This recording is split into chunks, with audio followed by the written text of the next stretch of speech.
예, 안녕하세요. 반갑습니다. 네, 그 표정들이 왜 이렇게 다들 굳어 있어? 혹시 저기 7월 24일 날 시험 보신 분 혼자? 다 뉴페이스들인가 그러면? 아, 네. 나 얼굴 본 적 있는 사람, 수업 들은 사람 없어요? 다 새로우신 분들이구나. 반갑습니다. 어, 어떤 마음가짐으로 이제 여기에 임하셨는지, 뭐 굉장히 절실한 마음 내지는 이렇게 굳은 의지 뭐 이런 걸 가지고 이제 시작을 하신 것 같습니다, 여러분들. 그래서 1년 동안, 앞으로 1년 동안 좋은 결과가 있을 수 있도록 서로 노력하면서 이제 시간을 보내도록 하면 좋겠습니다. 그래서 저도 최선을 다해서 여러분들 적어도 심리학과 관련해서는 조금 잘 학습할 수 있도록, 그리고 잘 지식으로 쌓아 가실 수 있도록, 시험에서 좀 좋은 결과가 있을 수 있도록 노력을 하겠고, 제일 중요한 건 여러분들이 얼마나 여기에 에너지를 또 투여하느냐가 관건이기 때문에, 뭐 천재적인 뭐 지능을 갖고 있지 않은 이상 한 번만 휙 훑어보고 알 수 있는 상황들은 아닙니다.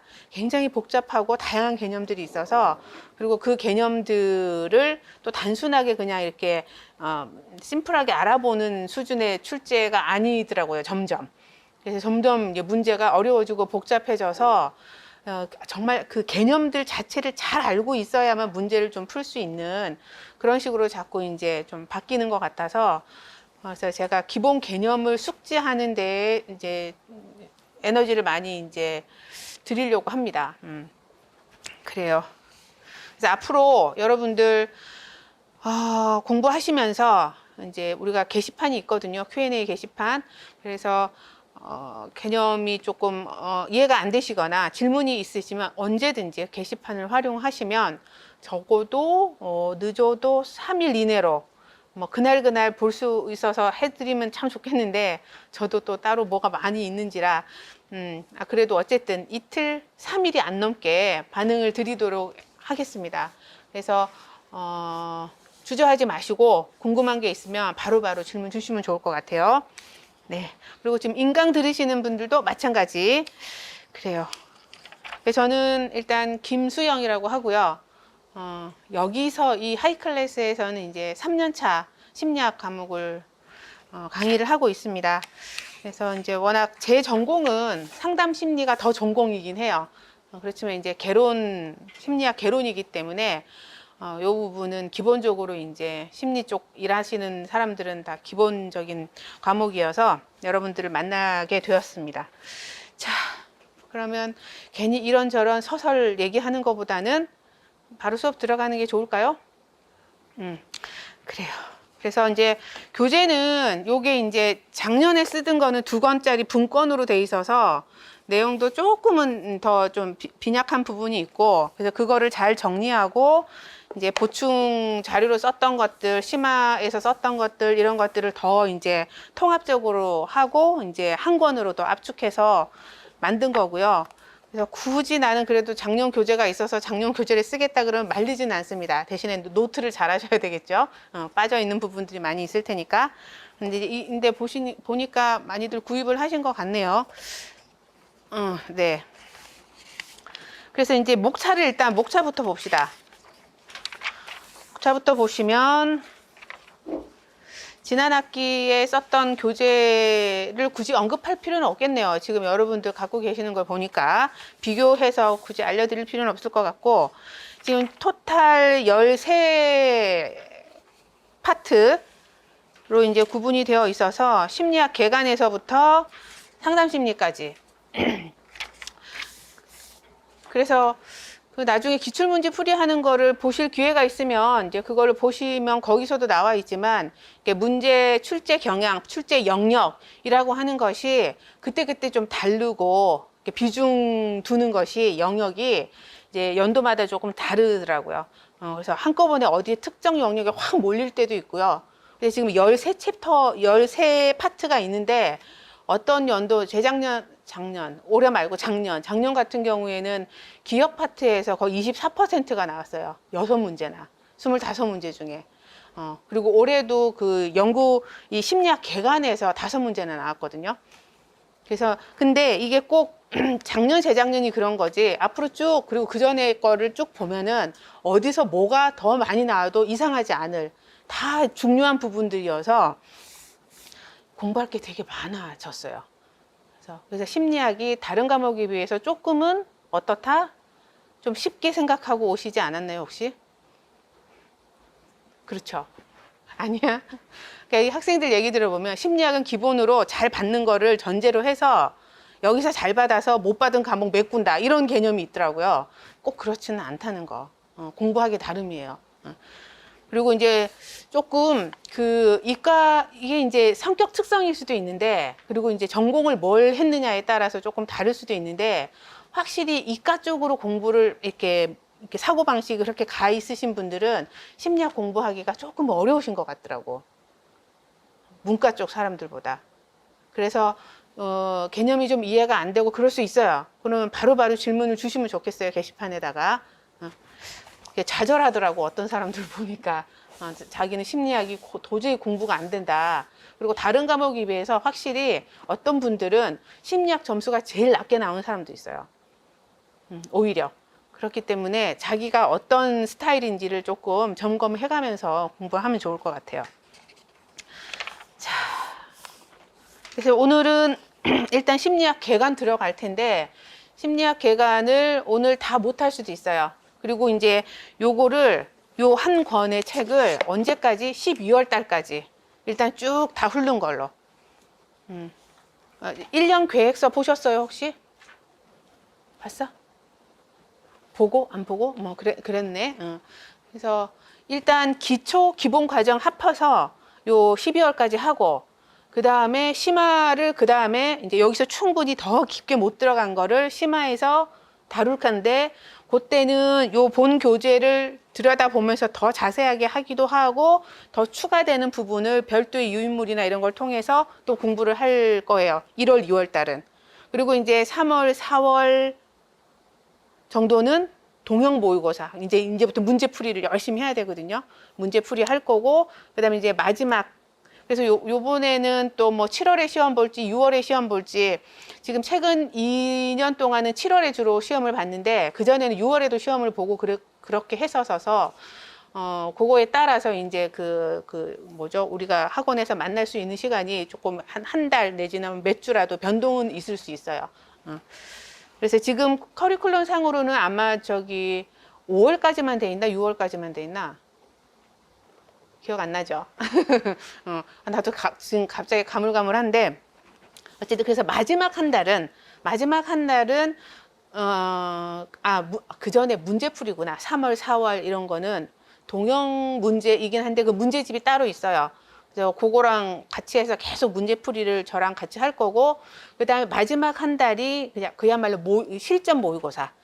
그래서 이제 문제집 따로 있는 게 아니고 딱 그날 와서 바로 그날 첫 이렇게 문제집 받아서 이제 문제 푸는, 그래서 현실적으로 정말 시험장 가서 시험 보는 그 시스템으로 이제 한 달 정도는 이제 문제풀이를 할 거고요. 모의고사를 볼 거고요.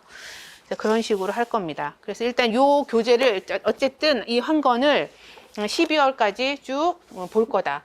그러면서 여러분들 이제 뭐 요거를 그대로 제가 막 읽어가면서 하는 그런 건 아니고, 이제 뭐 이렇게 핵심 단어들 집어가면서 그 내용 원리들을 이제 충분히 설명을 드리면 이제 교재에 없는 부분이 나올 수도 있어요. 그래서 교재에 있다 하더라도 별도의 노트를 하는 습관을 들이는 건 굉장히 필요합니다. 학습, 기억을 하는 데 있어서 그냥 이렇게 청각적으로 이렇게 듣고 있거나 시각적으로 보고 있는 것이 가장 하수 수준이에요.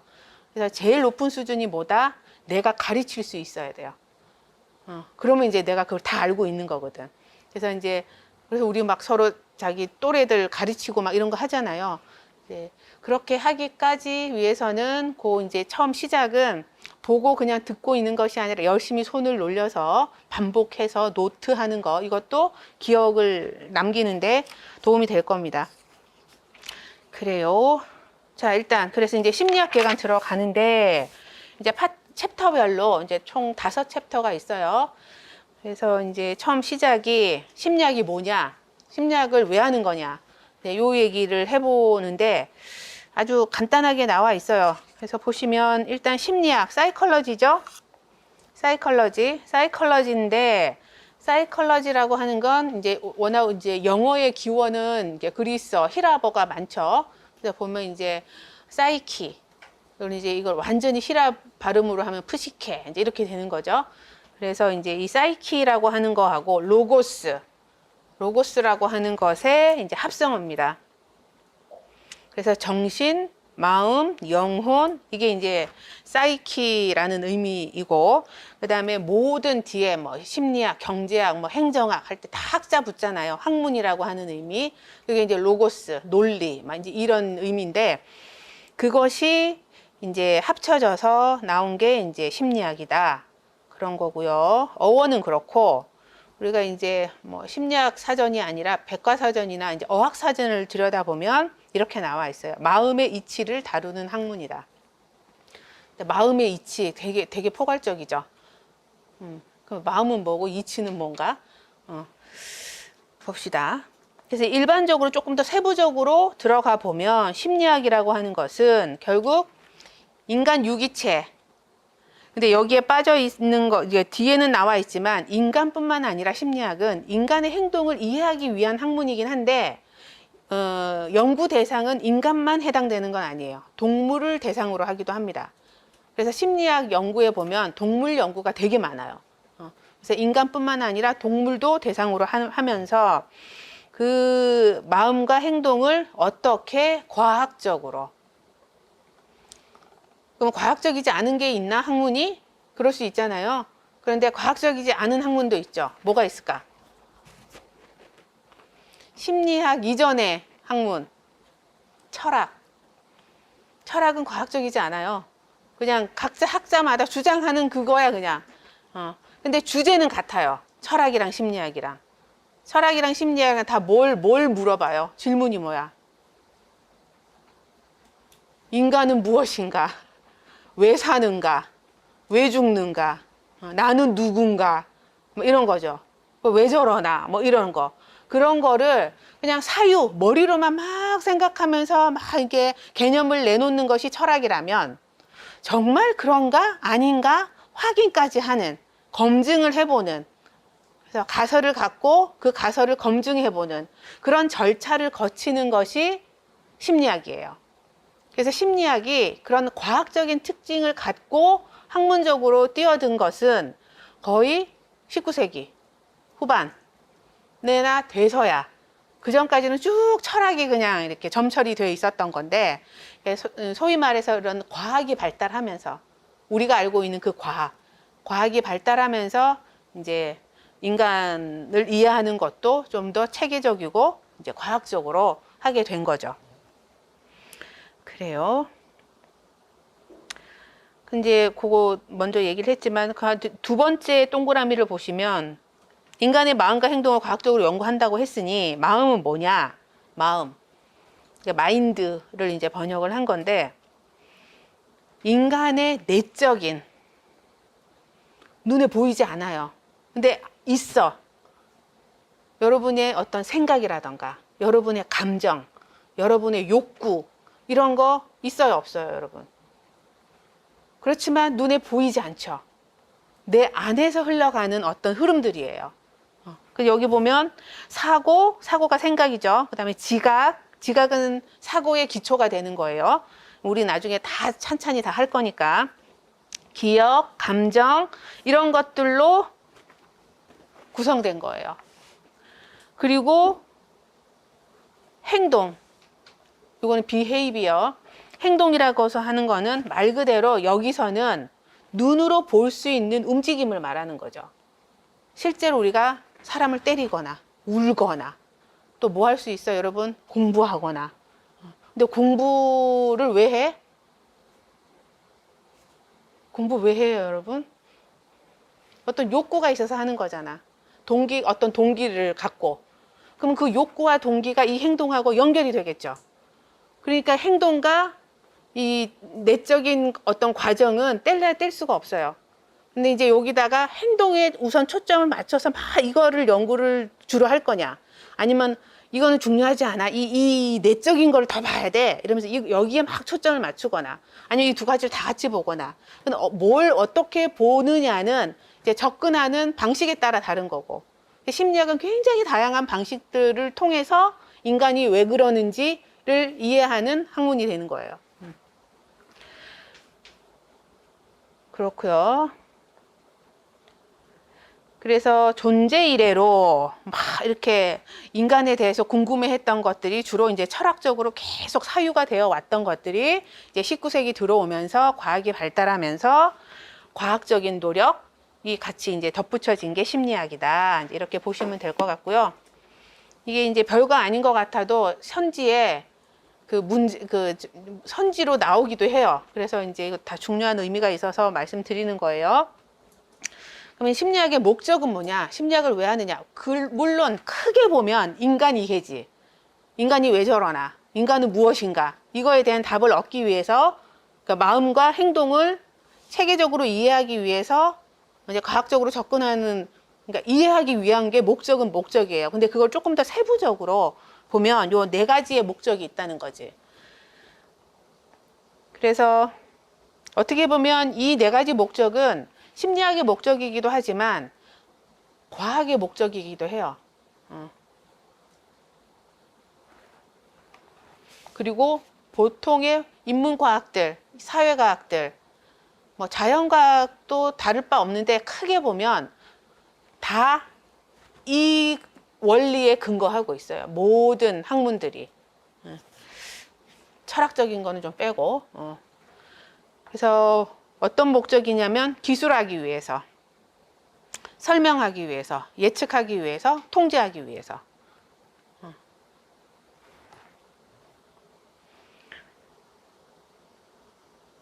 그래서 보시면 기술이라고 하는 건 스킬이 아닙니다. 테크닉이 아니고요. 그야말로 디스크립션이에요. 그래서 기록하여 설명이라는 말은 뒤에 설명이 나오니까 중복되니까 안 되고 그냥 기록하는 거예요. 그대로. 기록하여 진술하는 거죠. 어떻게 보면. 그래서 여기 보시면 어떤 사건이나 현상, 어떤 뭐가 일어난 거를 그냥 관찰을 해서 있는 그대로 서술하는 거. 그러니까 현상을 그냥 이렇게 설명이란 말 자꾸 이제 뒤에 설명하고 자꾸 상충되는데 지금 여기서 말하는 설명은 뒤에 나오는 그 인과관계를 말하는 설명이 아니고 여기서는 그냥 풀어서 얘기하는 거. 그래서 기본적으로 그게 돼야지 지금 무슨 일이 벌어지고 있는지 요게 진술이 될 필요가 있죠. 그러고 나서 그 일어난 일이 왜 일어나는 거지? 그게 설명이에요. 그것도 돼야 되겠지. 그래서 인과관계라던가 그리고 그것이 어디서부터 시작되었다. 그 근거, 근원 이런 것들을 말해줄 수 있다면 우리가 인간 행동을 이해하는 데 굉장히 도움이 되지 않겠어요? 그래서 그거를 설명이라고 얘기를 합니다. 그러면 이런 인과적인 거, 근거가 되는 것 이런 것들이 알게 되면 앞으로 이런 유사한 현상이나 사건이 벌어지면 이것이 이렇게 되겠군. 또 어떤 문제가 생기면 어떤 자극이 일어나면 그 자극에 의해서 어떤 일이 벌어지겠군 하고 예측을 할 수 있겠죠. 현상과 그 인과적인 것들이 알게 되면 앞으로 그런 유사한 일이 또 생기면 그거는 그렇게 될 가능성이 높다. 이게 되는 거죠. 그게 예측이고요. 그러면 그게 예측이 되면 그 다음에 뭐가 가능해요? 요대로 놔두면 요렇게 될 거기 때문에 그렇게 되도록 계속 유도하든지 아니면 그렇게 되지 않도록 차단하든지 하는 통제를 할 수가 있어요. 그래서 결국 이 통제를 통해서 뭘 하는 거예요? 좀 더 좋은 세상을 만드는 거예요. 인간이 좀 더 괜찮게 살아갈 수 있도록 하기 위한 거예요. 그래서 이런 여러 가지 앞의 연구들 그런 작동들을 통해서 얻어진 어떤 여러 가지 정보, 지식들을 가지고 현실에 잘 좋게 적용해서 궁극적으로는 인류 복지를 위해서 심리학을 하는 거고, 근데 이건 유독 심리학의 목적뿐만 아니라 모든 인간과 관련된 모든 학문의 목적이 그거예요. 그런 식으로 이해를 좀 하시면 될 것 같네요. 그래서 정의와 목적 그 정도로 말씀을 드리고 바로 넘어갑니다. 자, 심리학의 분야는 그럼 뭐가 있나? 어떻게 보면 앞에 나오는 그 목차하고 연결이 돼요. 목차가 분야가 될 수가 있는 거죠. 우리 교재에. 근데 이제 이 분야는 크게 또 이제 두 파트로 나뉘는데, 기초심리, 그러니까 일반 심리라고도 얘기를 합니다. 그리고 또 한편으로는 응용심리.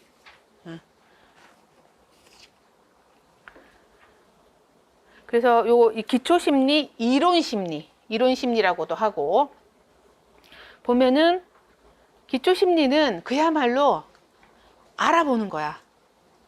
현상을 알아보고 무슨 일이 벌어지고 있지, 저게 왜 저렇게 벌어지고 있지, 그러면서 예측까지 하는 거라고 보면 무방하지. 이렇게 되면 이렇게 되겠구나 라고 보는 거 정도까지. 반면에 응용심리는 마지막에 통제하는 부분.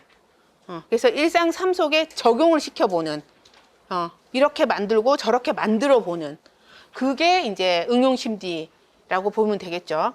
그래서 기초심리는 어떤 법칙들, 인간에게서 일어나는 법칙들을 찾아내는 거라면, 그 찾아낸 법칙을 현실에 인간에게 도움이 되도록 적용하는 거, 그게 이제 응용심리다. 그럼 이제 기초심리에 뭐가 있냐?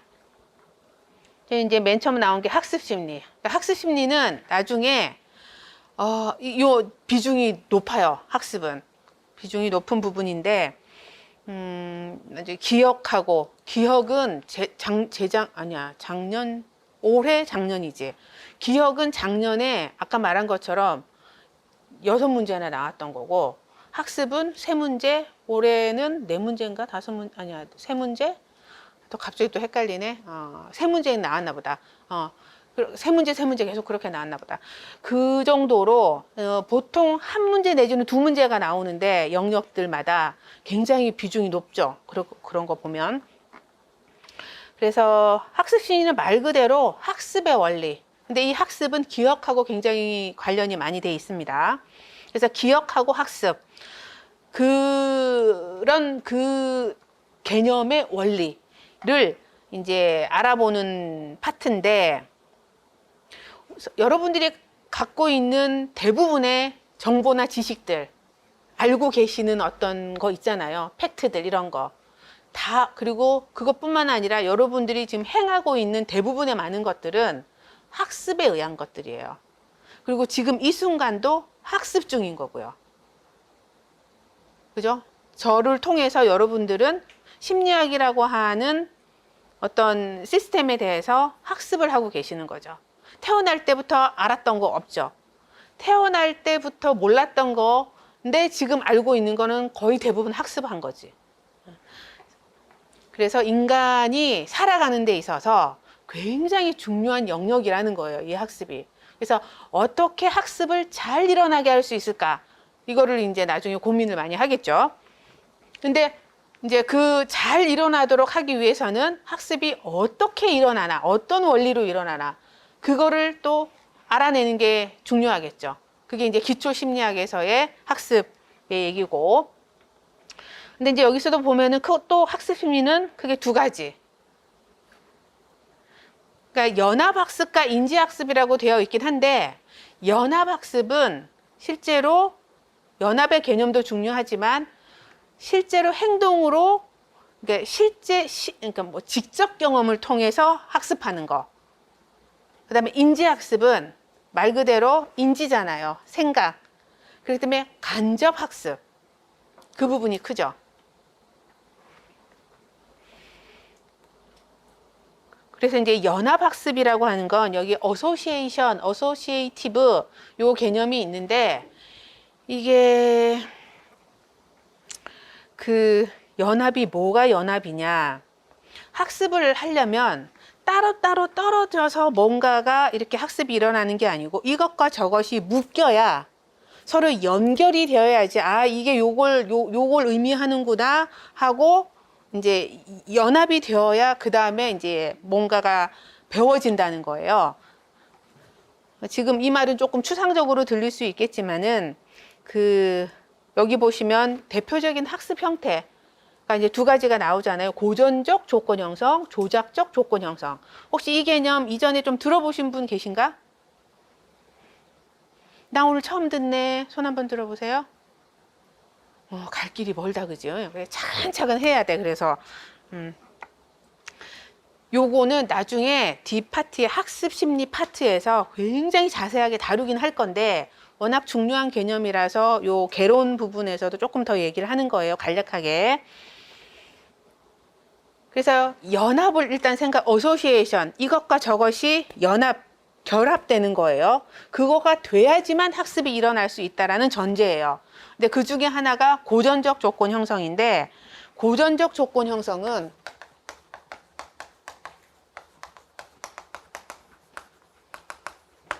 이게 이제 컨디셔닝을 번역한 거라서 조건화라고도 얘기를 합니다. 조건 형성, 조건화.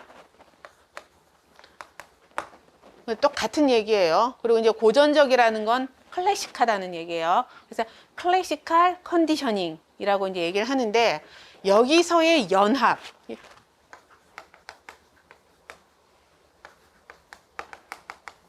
어소시에이션, 고전적인 게 있고 조작적, 웬 조건, 조작적.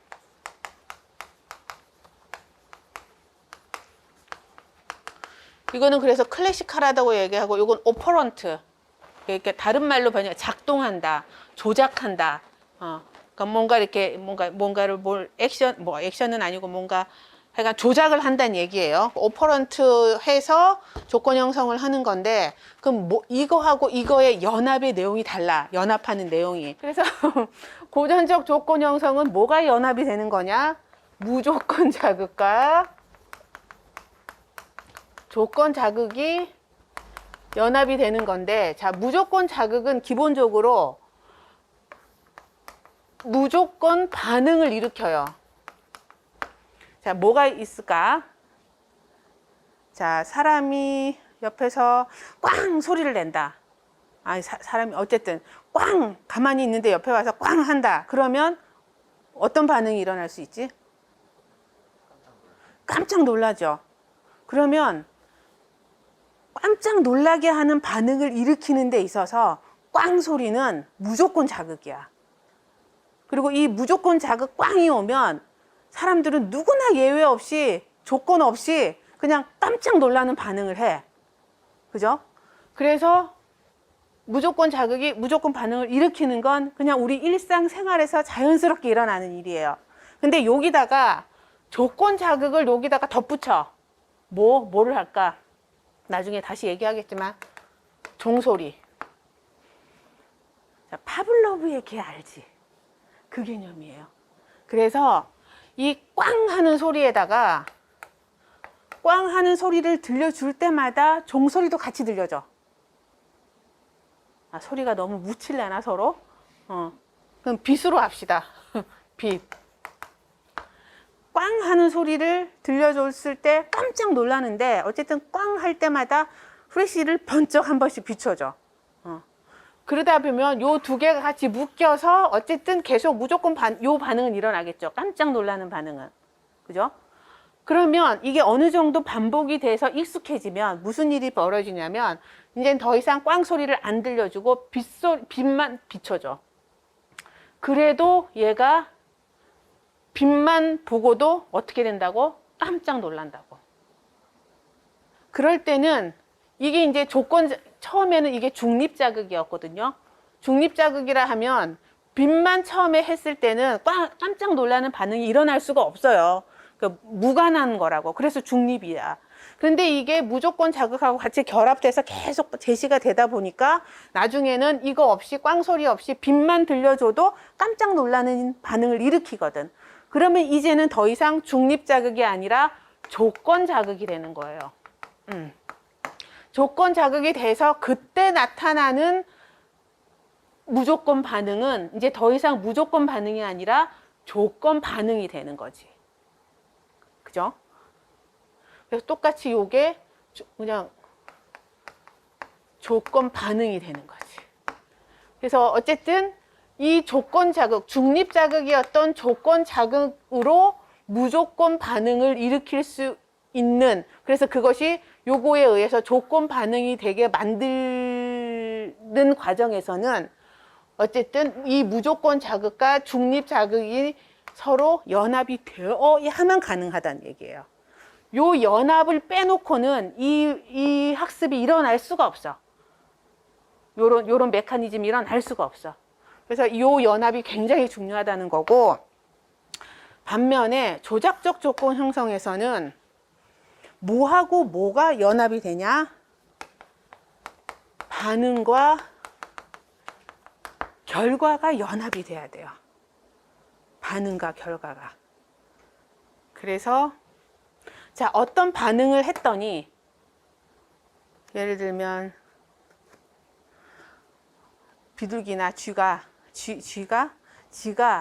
레버를 딱 내려 손으로, 발로, 손이라고 하면 이상하지, 발로 이렇게 딱 이렇게 누르는 행동을 했더니 옆에 있는 문이 탁 열리더니 먹이가 나와. 그러면 요때 누르는 건 반응이고 먹이가 나오는 거는 결과인 거죠.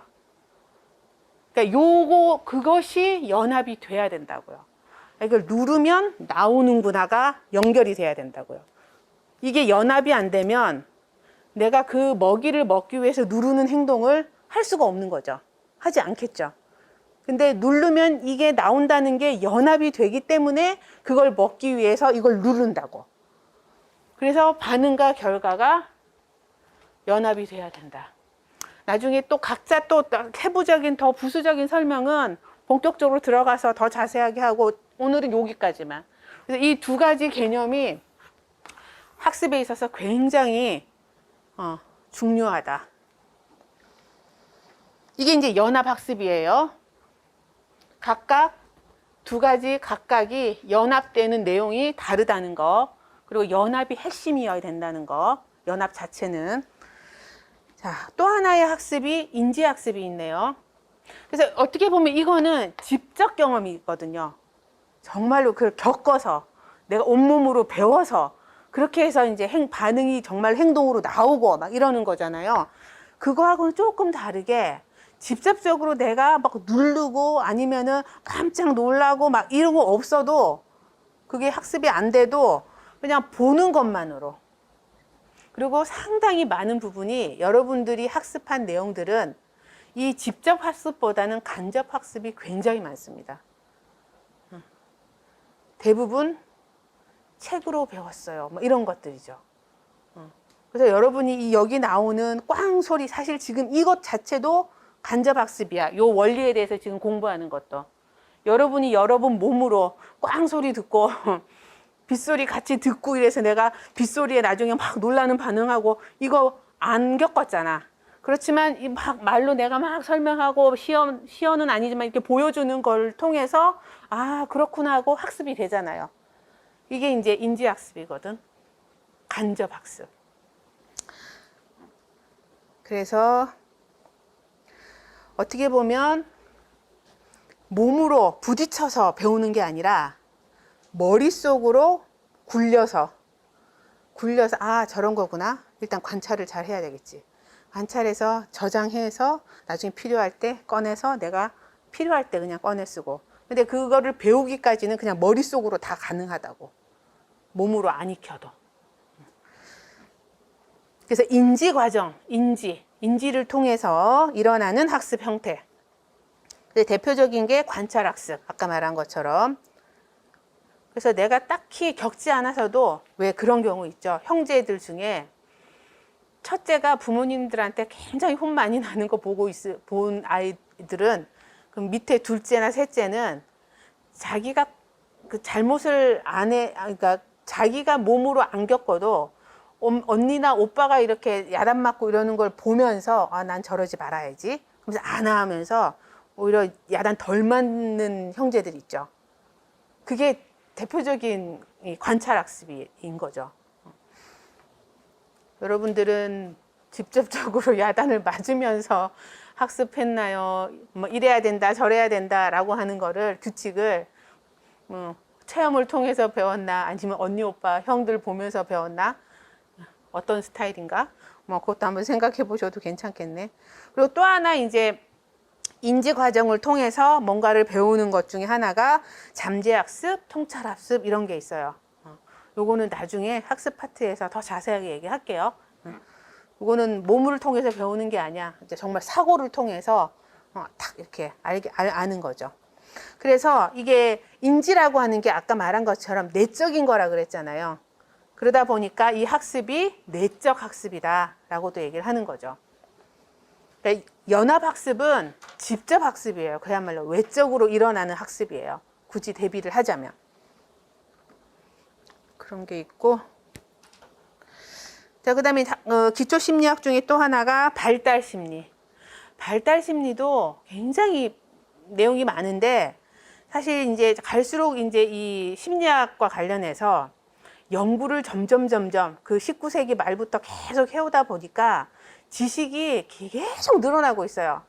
마치 우리가 뇌과학도 초창기에는 별로 알고 있는 게 없었는데 지금 수십 년 지나고 나서 이 뇌에 대해서 알려진 게 너무너무 많아졌잖아요. 그런 것처럼 모든 학문들이 연구를 하면 할수록 밝혀지는 게 많기 때문에 우리가 공부해야 되는 내용도 되게 많아지는 거예요. 사실 여러분들이 70년대, 너무 옛날인가? 이게 저만 예를 들어도 제가 80년대 학번이거든요. 그때 배운 심리학하고 90년대, 2000년대 넘어와서 이렇게 교재나 이런 데 나와 있는 내용하고 굉장히 많이 달라져 있어요. 그러니까 그만큼 새로운 게 되게 많이 발견된 거거든. 그래서 뭔 얘기를 하고 싶으냐면 이렇게 기초심리든 응용심리든 그 주제 영역들 있잖아요. 이게 목차에서 나오는 13파트. 그걸 쪼개기 나름이긴 하지만 그 모든 것들이 한 분야가 소위 하나의 전공으로서 그 한 분야만 평생 해도 다 못한다고, 사실은. 그리고 실제로 대학 수업이나 이런 데서 이제 심리학 전공하는 사람들 보면 임상심리만 하나만 해도 대학 4년을 내내 하고 대학원 가서 하고 석사, 박사 하고 그래도 할 게 너무 많이 남아 있어. 모든 분야가 다 그래요. 근데 그거를 정말 평이한, 정말 개론 수준으로, 교양 수준으로 정말 최소한 알아야 될 것들. 처음에는 이 공무원 시험이 그런 내용이었거든. 근데 이게 점점 시간이 가면서 아까 말한 것처럼 그 세부 전공자들이 하는 수준까지 자꾸 넘보고 있어, 지금. 그래서 더 깊어졌다고, 내용들이. 그래서 공부할 게 더 많아졌다. 그 얘기를 다시 하는 거고요. 자, 발달 심리도 보면 이것도 주구장창 할 게 굉장히 많아, 주제들이. 근데 이제 발달 심리는 말 그대로 언제부터 언제까지, 수정에서부터 죽음까지, 인간의 변화, 모든 것이지, 어떻게 보면. 그래서 예전에 이것만 해도요, 달라진 것 중에 하나가, 예전에 킨제이 보고서, 그 언제지? 60년대가 70년대인가? 하여간 그때 보고서 나올 때는 요람에서 무덤까지. 그 캐치프레이즈는 기억나시죠? 요람에서 무덤까지. 그래서 딱 태어나는 순간부터 죽을 때까지. 그게 이제 인생의 전체라고 봤는데 요즘은 절대 그렇게 보지 않죠. 태내기가 굉장히 중요하다는 거. 그래서 수정에서부터 죽음까지 이렇게 바뀌었거든요. 그런 것처럼. 그리고 이제 이 발달도 어쨌든 죽음까지라고 놓고 봤지만 요건 최근 개념이고, 전통적인 발달 개념은 그야말로 양적으로 포지티브한 발달. 그러니까 양적으로 증가하는 수준까지의 발달. 그럼 언제까지야? 인생에서. 청소년기까지. 그래서 성인이 되면, 청소년기 지나서 성인이 되면 그때부터 발달 끝. 그러니까 우리 발달은 아동 청소년기에만 주로 국한돼 있었는데, 또 연구를 막 하다 보니까 성인이 됐는데 이 성인이 발달이 끝난 게 아니더라는 거죠. 그 성인기에도, 더 나아가서 노년기에도 끊임없이 발달이 일어나고 있다는 거를 이제 주장하게 되면서 전생에 발달로 개념이 바뀌었어요, 발달이. 그래서 나중에도 보면 성인기 발달과 관련된 그런 내용들도 많이 나옵니다. 그래서 연령에 따라서 그 각 특정 연령에 따라서 특정 분야가 특정 주제가 어떻게 전개되는가. 그래서 우리는 이제 뭐 여러 가지를 하겠지. 인지 발달부터 시작해서 인지가 어떻게 발달되나, 애착은 어떻게 발달되나, 도덕성은 어떻게 발달되나, 아기 때부터 어른이 되기까지 이제 그런 거를 이제 들여다보는 거죠. 그래서 보면은 이제 변화의 시기에 따라서 이렇게 구분할 수도 있고 변화의 영역에 따라서 이렇게 볼 수 있고, 근데 이게 다 연결되어 있어요. 그래서 우리가 발달심리 교재 책들을 보면은 요 1번 분류로 챕터가 분류되어 있는 교재가 있고 2번의 기준에 따라서 분류된 교재가 있고 뭐 그렇습니다. 그래서 태내기 반드시 들어가고요. 그 다음에 이제 신생아에는 넣기도 하고 안 넣기도 하고 그러는데, 넣어도 이제 그 영아기 안에 한 부분으로 넣기도 하고, 그 다음에 아니면 신생아를 아예 떼어갖고 중요한 단계 중에 하나로 그냥 넣기도 하고. 근데 신생아기가 언제부터 언제까지 혹시 아는 사람? 태내기가 앞에 있고 그 다음에 신생아기니까 일단 시작은 언제부터야? 출생 순간부터죠. 그러면은 언제까지가 신생아기라고 할까? 한번 떠오르는 대로 얘기해봐요. 언제일 것 같아요? 마스크를 쓰고 있어서 얼굴을 옴짝거리는 걸 볼 수가 없네. 굉장히 짧습니다. 1개월. 1개월인데 그 1개월이 너무나도 중요하기 때문에 신생아기라고 아예 따로 빼서 보기도 한다고요. 반면에 성인기는 20살에서부터 40살, 40살에서 65세 장년기, 노년기는 65세 이상. 그러니까 막 수십 년을 한 단위로 보기도 하고 정말 한 달을 하나의 단위로 보기도 하고, 그 정도로 그 시기가 동일하지는 않다. 굉장히 속도나 이게 굉장히 제각기 다양하다. 그런 얘기를 하는 거고, 변화의 영역은 뭐 신체부터 시작해서 우리가 알고 있는 인간의 발달 영역들은 이렇게 굉장히 다양합니다. 그러니까 어찌 보면 우리의 그 심리학 분야, 여기 나오는 분야, 이 모든 것들을 또 반영을 그대로 해볼 수도 있죠. 그 다음에 이제 성격 심리라고 하는 거, 시간 안배를 좀 해야 되기 때문에 지금부터는 조금 빠르게 좀 스킵하고 넘어갈게요. 성격 심리는 말 그대로 우리 성격 아시죠? 여러분들 성격은 어떤 성격인가요? 나 스스로를, 내 성격은, 제 성격은, 우리 굉장히 많이 말을 하잖아요. 그럼 그 성격이 뭐냐 이거지. 그거를 연구하는 영역이죠. 그래서 성격은 나중에도 얘기하겠지만 한 개개인을 특징 지어주는 고유한 특징이에요. 그래서 저 사람 성격하면 저 사람은 그렇지라고 예측하거나 그려볼 수 있는 보다 일관되고 안정된 고유한 특징이거든요. 근데 그것이 어떻게 형성되는가? 아기 때부터 성인에 이르기까지. 그걸 역시 또 보는 거죠. 그래서 건강한 성격 발달, 아니면 거기서 이제 소위 말해서 삑사리가 나서 잘못되게 이제 문제가 생겨서 성격이 이상해지는 경우도 있잖아요. 소위 말해 성격 장애 수준까지 가게 되는 그런 것까지 다 포함해서 이제 연구를 하는 거고. 네. 그 다음에 이제 네 번째가 생리심리. 이거는 저도 너무 골치 아파요. 생리심리는 일단 의학적인 접근이 같이 들어가요. 그래서 막 뇌, 중추신경계, 호르몬, 신경 전달 물질 이러면서 굉장히 의학적이고 생물학적인 접근이 들어가기 때문에 거의 어떤 부분은 의사들이 공부하는 수준으로 막 공부도 해야 되고 막 그러거든요. 근데 이제 요게 유일하게 이과적인 접근. 그래서 문과적인 저는 여러 가지 심리학 분야 중에서 생리심리가 제일 어려워요, 저는. 그래서 말 그대로 이제 생물학적인 거가 실제로 우리의 신체 상태, 신체의 그 생물학적인 메커니즘에 따라서 몸만 달라지는 게 아니라 그 달라지는 몸 때문에 정신이 달라지는 경우가 굉장히 많잖아요. 정신이 완전히 획가닥하는 뭐 조현병까지도 있고, 가장 간단하게는 그냥 이렇게 뭐 세로토닌이 조금 덜 분비되니까 우울해져 사람이, 막 이런 식의 그런 신체 변화에 따른 정신적인 변화, 이런 거를 이제 다루는 분야죠. 그렇고요. 그다음 이제 지각 심리는 기본적으로 같이 갖고 가는 게 감각이 같이 갑니다. 그래서 이제 지각이라고 하는 건 감각을 통해서 아는 것에 대한 해석이에요. 그래서 시각, 청각, 촉각, 후각, 미각, 오감이 있잖아요. 그 오감을 통해서 우리가 뭐를 이제 느끼잖아요. 근데 우리가 재밌게도 그냥 느끼고, 느끼는 것이 사람마다 똑같지 않은 게, 사람마다 개인차가 또 너무나 있어서 똑같은 자극을 받아도 사람마다 그걸 다르게 지각한다고.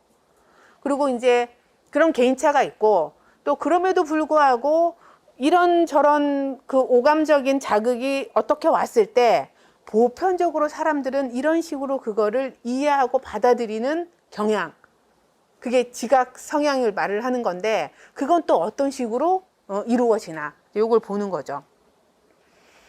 그리고 이제 인지심리는 아까 이제 그 학습심리에서 인지학습과 관련해서 보다 인지 파트에 더 초점을 맞춰서 최근 트렌드입니다. 심리학에 있어서 가장 최신의 트렌드는 뇌하고 인지. 일단 그 정도로 보시고 잠깐만 쉬셨다가 30분에 다시 시작하도록 할게요.